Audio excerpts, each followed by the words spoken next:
Deus de Israel tem vários nomes durante o transcurso da Bíblia. Cada nome descreve um atributo específico, mas além disso, revela a sua intervenção durante a ação e a história da humanidade. É sobre isso que nós vamos falar no vídeo de hoje. Seja muito bem-vindo. E o primeiro nome, já em Gênesis capítulo 1, versículo 1, é Elohim. Elohim, que significa Deus. Esse Deus de Gênesis 1:1, no princípio criou Deus. É Bereshit bara Elohim. O prefixo el, no hebraico, é utilizado para falar de divindade, de deidade como um todo, então se usa também el para falar sobre, inclusive, outros deuses. El também é muito utilizado no significado de nomes que têm a ver com Deus, como é o caso de Daniel, por exemplo. Já o him, que é o sufixo, no hebraico é utilizado para dar pluralidade. Um outro exemplo é cavalo. Em hebraico é sos, mas cavalos é sosim. Por que isso é importante? Porque já no primeiro versículo do primeiro capítulo na Bíblia, nós temos, através da revelação desse nome de Deus, o entendimento de que esse Deus é plural. Esse Deus, ele é três em um só. Cada um é um diferente e nenhum é o outro. Deus Pai, Deus Filho e Deus Espírito Santo. Porque o próprio nome de Deus indica essa natureza. Mas o principal do nome Elohim é a revelação de Deus como Criador. E Gênesis conta justamente a história da criação.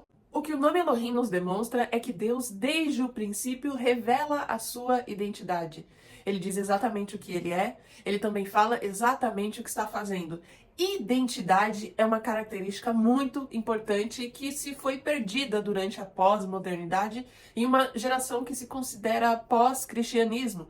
As pessoas não sabem mais nem sequer quem elas mesmas são, para onde elas mesmas estão indo e se há um pós-morte, como ele é configurado.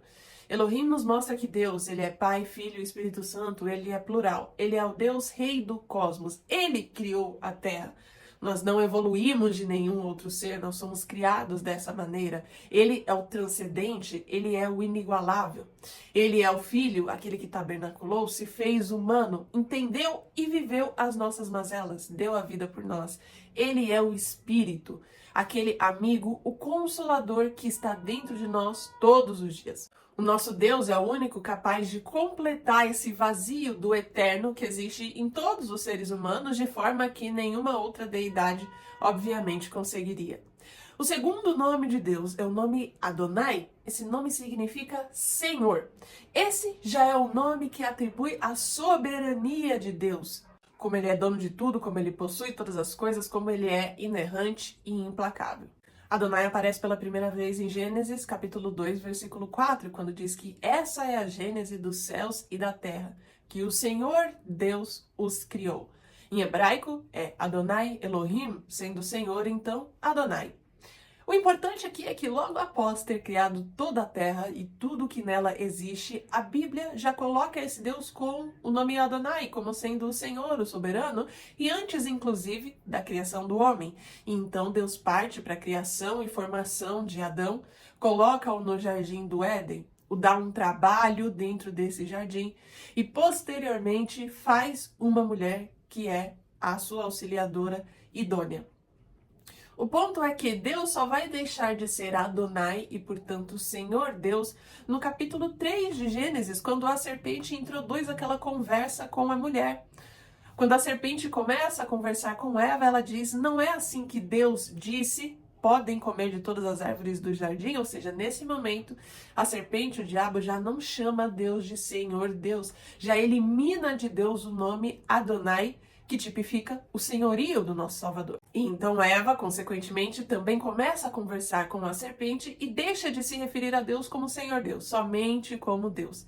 E então ela parte para o que seria o primeiro pecado da humanidade. Come do fruto proibido que o Senhor Deus tinha dito que, tão logo o fizesse, eles morreriam. O que toda essa circunstância entre a serpente e Adão e Eva nos mostram é que tirar o senhorio e a soberania de Deus da nossa vida é algo agora que a humanidade o faria como característica, como sua natureza.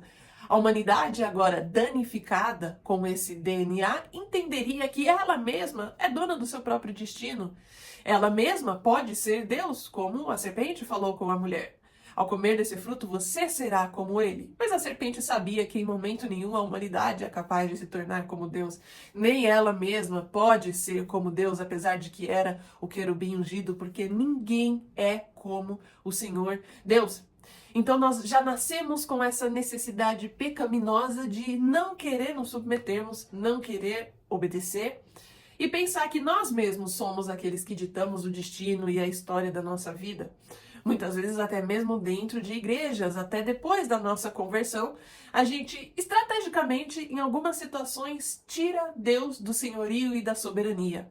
Como se Deus é o Senhor Deus, Ele tem o controle, Ele é dono do meu casamento, Ele é dono dos meus filhos. Mas do meu dinheiro, eu prefiro administrar sozinho, sem a opinião dele. Muitas vezes no dia a dia, ainda sendo cristãos, nós tratamos Deus como aquela coisa à parte, adicional, como se fosse o acompanhamento que vem da comida e não o sal que está em tudo. É como se ser cristão fosse só para algumas áreas ou em algumas situações e não o todo do estilo de vida que nós levamos. E o que isso nos mostra é que Deus sempre é Senhor. Ele é Senhor para aqueles que o colocam no soberania de sua vida, mas também é Senhor para aqueles que não o fizerem. Ele é Senhor porque no começo ele é o princípio, ele é o alfa, mas ele também é o ômega e é o fim. Ele é o cordeiro para aqueles que se encontram com ele como Senhor no início, mas ele também é a sentença e ele é o Senhor no final, quando julgar como justo juiz. Yahweh, o terceiro nome de Deus, comumente traduzido como Jeová, mas que na verdade é a forma mais antiga semítica de se referir ao nome oficial de Deus, o tetragrama sagrado YHWH. Significa eu sou, cuja primeira aparição está em Êxodo capítulo 3, versículo 14. Disse Deus a Moisés, eu sou o que sou. Esse é o nome de Deus que se perdeu a pronúncia correta, já que os judeus não chamavam o Senhor por esse nome, por ser um nome sagrado, em cumprimento do mandamento de não usar o nome de Deus em vão. Logo, os judeus costumavam chamar o Senhor justamente de Adonai, ou então de Hashem, o nome. Fato é que eu sou, Yahweh significa eu sou o que sou, eu sempre estarei sendo, serei sendo. Em outras palavras, é um exercício do verbo ser. A gente poderia melhor se referir como o eterno, que é a maneira que ambos os judeus e os franceses preferem. O significado que esse nome pessoal de Deus tem é o fato de ser o nome da sua identidade que mostra a aliança. A aliança agora com essa humanidade que deixou a soberania de Deus e, portanto, pecou e que agora precisa ser liberta da escravidão. É o nome de Deus que vai contar uma das histórias principais. É a libertação do povo de Israel do Egito e o retorno para o seu lar. É o nome de Deus, é a tipificação perfeita que nos mostra que Deus tem um plano. Ele sempre foi e ele sempre estará sendo. Esse plano nos redime, nos regenera e no final nos tem um novo lar, uma nova Jerusalém. Jeová Jireh, esse é o nome Deus proverá. O nome seguinte, ele é utilizado em Gênesis capítulo 22, versículo 8, quando Abraão é provado por Deus e precisa realizar um holocausto, o sacrifício do seu próprio filho. Enquanto eles sobem até a montanha em que o holocausto seria realizado, Isaac pergunta ao seu pai, aonde está o cordeiro?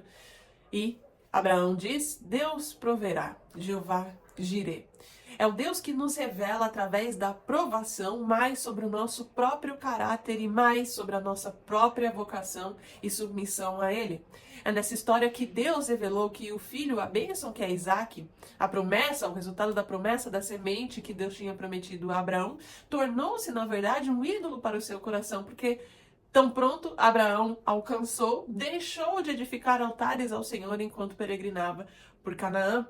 Então agora Deus vai pedir esse sacrifício. Submissão, serviço ao Senhor é sacrifício diário daquilo que para nós pode ser essencial, daquilo que nos traz qualquer alívio, conforto momentâneo, passageiro. Tantas coisas, desde uma bebida alcoólica até comida, podem preencher esse vazio quando na verdade não deveria. E esse ídolo é o que Jeová Jireh pede que sacrifiquemos. Então ele vai nos provar e ele vai nos aprovar. A gente vai deixar de fazer um monte de coisas que são individuais. Para outras pessoas não são ídolos e não são pecados. Mas para nós torna-se algum tipo de subterfúgio e algum tipo de divindade que não nosso próprio Deus. É aí então que Jeová Jireh nos prova e no final nos aprova. Somente a fé que ele vai conseguir suprir através do sobrenatural. E El Shaddai, Deus Todo-Poderoso. Esse nome aparece aproximadamente 48 vezes na Bíblia, sendo que 30 é só no livro de Jó. Mas a primeira vez que nós o vemos de fato é em Gênesis capítulo 17, versículo 7, quando Deus se revela a Abraão e fala: Eu sou o Deus Todo-Poderoso, eu sou El Shaddai. Anda na minha presença e sê perfeito. Shaddai também significa, de alguma forma, seio maternal, então proteção, doação, vida. Em outras palavras, El Shaddai, Deus Todo-Poderoso, significa que Deus é tudo e Ele tem tudo. Sem Ele não há nada. El Shaddai nos confronta porque quando nós passamos pela vida há tantas coisas, há tantos objetivos cuja intenção é simplesmente status, é simplesmente algum reconhecimento, mas nos mostra que o melhor carro, a melhor casa ou mansão, ou a melhor faculdade, ou o maior tipo de letrado que se é possível adquirir, nada disso importa sem El Shaddai. Com tudo isso, mas sem El Shaddai, é como diz Apocalipse 3 na carta a Laodiceia: você é miserável, pobre, cega e nua. E era a igreja mais rica da Ásia. Você diz: eu sou rico, mas recomendo que se purifique do ouro que só Cristo pode oferecer. Tudo nesse mundo sem El Shaddai não é nada, porque aqui é passageiro. Mas a eternidade não tem fim, e a eternidade vai nos dizer se estaremos para sempre em sua presença ou afastado em tormentos da sua presença.